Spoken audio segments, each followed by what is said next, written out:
आज Satluj Jal Vidyut Nigam contract worker union 1500 MW Nathpa Jhakri का सम्मेलन झाकड़ी में हुआ। सम्मेलन में सैकड़ों मजदूरों ने हिस्सा लिया। सम्मेलन में 21 सदस्यों सहित नई कार्यकारिणी चुनी गई, जिसमें गुरदास को अध्यक्ष, काम राजकुमार सचिव, पवन को कोषाध्यक्ष, राजकुमार विद्या को सचिव, कोलराम राजेंद्र भंडारी को उपाध्यक्ष, प्रेम सागर, राकेश हेमराज ठाकुर, सुरमलाल, देवेंद्र ठाकुर, विपिन शर्मा, जयदेव, पार्वती, शिवलाल, जगदीश, दौलतराम, निशा, पवन ठाकुर और कली को सदस्य चुना गया। सम्मेलन का उद्घाटन करते हुए सीटू पूर्व राज्य अध्यक्ष राकेश सिंघा, वर्तमान राज्य अध्यक्ष विजेंद्र मेहरा, उपाध्यक्ष जगत राम, जिला अध्यक्ष कुलदीप डोगरा, अमित देवकीनंद, प्रेम कायथ और दिनेश मेहता ने कहा कि वर्ष 2014 के बाद से केंद्र में भाजपा के नेतृत्व वाली मोदी सरकार की नव उदारवादी व पूंजीपति परस्त नीतियों के चलते बेरोजगारी, गरीबी, असमानता व रोजी रोटी का संकट बढ़ रहा है। जनता की अपनी आवश्यकताओं की पूर्ति के लिए खर्च करने की क्षमता घट रही है।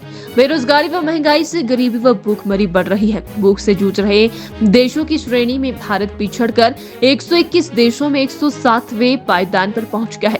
इन आंकड़ों से मोदी सरकार की देश में तथाकथित विकास के ढिंडोरे की पोल खुल गई है। दूसरों को खराब करने की कोशिश करेगा, वो अनुमति नहीं दी जाएगी। वो सहारा सरकारों को छोड़े। हम ये बताना चाहते हैं, जिस समय जेपी के साथ मुकाबला किया तो एक व्यक्ति नहीं, सरकार नहीं, पूरी सरकार ने ताकत लगा दी। दिल्ली वालों ने ताकत लगा दी। 7 महीने वहां पर 144 धारा लगा के रखी।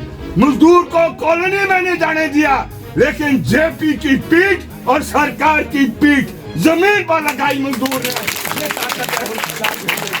तो इसलिए ये विचार है, ये रास्ता है। आज बहुत से आउटसोर्स कर्मियों को सरकार निकाल रही है, लेकिन लाल झंडे का एक भी मजदूर सरकार जानती है, अगर हाथ लगाया उसके ऊपर तो वो सरकार भी उसको रास्ता दिखाया जाएगा कि उसका रास्ता क्या होगा। तो इसलिए आप भ्रमित ना हुए कि कौन है सरकार कौन नहीं है। वो तो ये गैर बराबरी व्यवस्था के अंदर मजदूर अपने मेहनताने को बेचता है। और 1991 के बाद इस प्रकार की नीति आई है, जिन नीतियों ने जो पक्का होता था वो कच्चे के रूप में किया, आउटसोर्स के रूप में किया, ठेके के रूप में किया, जिसके लिए अभी 5 अप्रैल को दिल्ली के अंदर पूरे देश का जो मजदूर है, किसान है, इन नीतियों को खाड़ने के लिए दिल्ली की ओर कूच कर रहा है।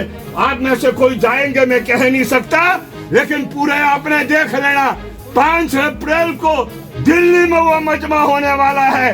किस बात के लिए? कि मजदूर आउटसोर्स नहीं होना चाहिए। हम भी उसी तरीके से काम करते हैं जिस तरीके से पक्का मजदूर करता है। ये लड़ाई अकेले नाथपा झाकड़ी का मजदूर नहीं लड़ सकता है। ये लड़ाई हिमाचल का मजदूर अकेले नहीं लड़ सकता है। ये लड़ाई बिजली का मजदूर अकेले नहीं लड़ सकता है। इसलिए समूचे पूरे देश के मजदूर और किसान की एकता को कायम करते हुए दिल्ली की ओर बढ़ रहे हैं। और ये लड़ाई एक दिन की लड़ाई नहीं है, ये 2 दिन की लड़ाई नहीं है, ये 1 साल की लड़ाई नहीं है।